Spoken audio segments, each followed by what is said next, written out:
गुरुर्ब्रह्मा गुरुर्विष्णु गुरुर्देवो महेश्वर गुरु साक्षात् परम वंदे तस्मै श्री गुरुवे नमः। बोलो गुरुदेव की जय हो।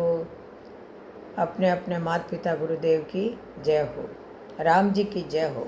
आज आपको राम कथा के दो अंश बता रही हूँ, दो अंश और मर्म। पहला है जिससे हमें सीख मिलती है एहसास की। श्री राम लक्ष्मण एवं सीता मैया चित्रकूट पर्वत की ओर जा रहे थे। राह बहुत पथरीली और कंटीली थी कि एकाएक श्री राम के चरणों में कांटा चुभ गया। श्री राम रुष्ट या क्रोधित नहीं हुए, बल्कि हाथ जोड़कर धरती माता से अनुरोध करने लगे। बोले, माँ, मेरी एक विनम्र प्रार्थना है आपसे, क्या आप स्वीकार करेंगी? धरती बोली, प्रभु प्रार्थना नहीं, आज्ञा दीजिए। प्रभु बोले, माँ, मेरी बस यही विनती है कि जब भरत मेरी खोज में इस पथ से गुजरे तो आप नरम हो जाना।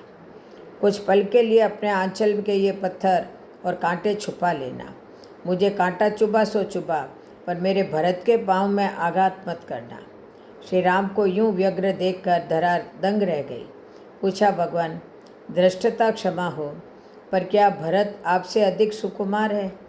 जब आप इतनी सहजता से सब सहन कर गए तो क्या कुमार भरत सहन नहीं कर पाएंगे? फिर उनको लेकर आपके चित्त में ऐसी व्याकुलता क्यों है? तो श्री राम बोले, नहीं नहीं माते, आप मेरे कहने का अभिप्राय नहीं समझी।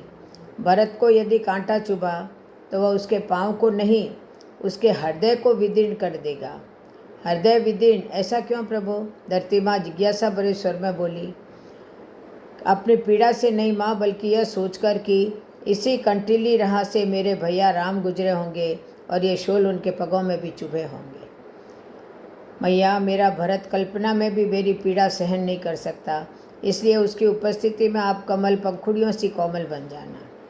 अर्थात इसका अर्थ है कि रिश्ते अंदरूनी एहसास, आत्मीय अनुभूति के दम पर ही टिकते हैं। जहाँ गहरी आत्मीयता नहीं, वो रिश्ता शायद नहीं, परंतु दिखावा हो सकता है। इसीलिए कहा गया है कि रिश्ते खून से नहीं, परिवार से नहीं, मित्रता से नहीं, व्यवहार से नहीं, बल्कि सिर्फ और सिर्फ आत्मीय एहसास से ही बनते और निर्वाह किए जाते हैं। जहाँ एहसास ही नहीं, आत्मीयता ही नहीं, वहाँ अपनापन कहाँ से आएगा?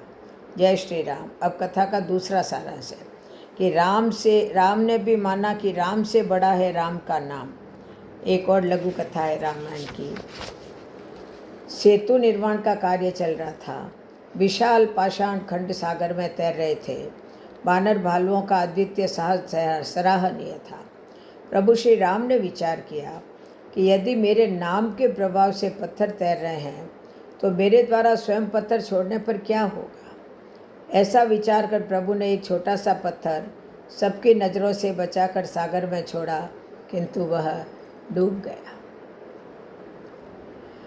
प्रभु चिंतित हुए। हनुमान जी देख रहे थे। प्रभु ने पूछा, हनुमान, ऐसा क्यों हुआ? तो हनुमान जी मुस्कुरा कर बोले, प्रभु, जिसे आप छोड़ देंगे वह तो डूब ही जाएगा।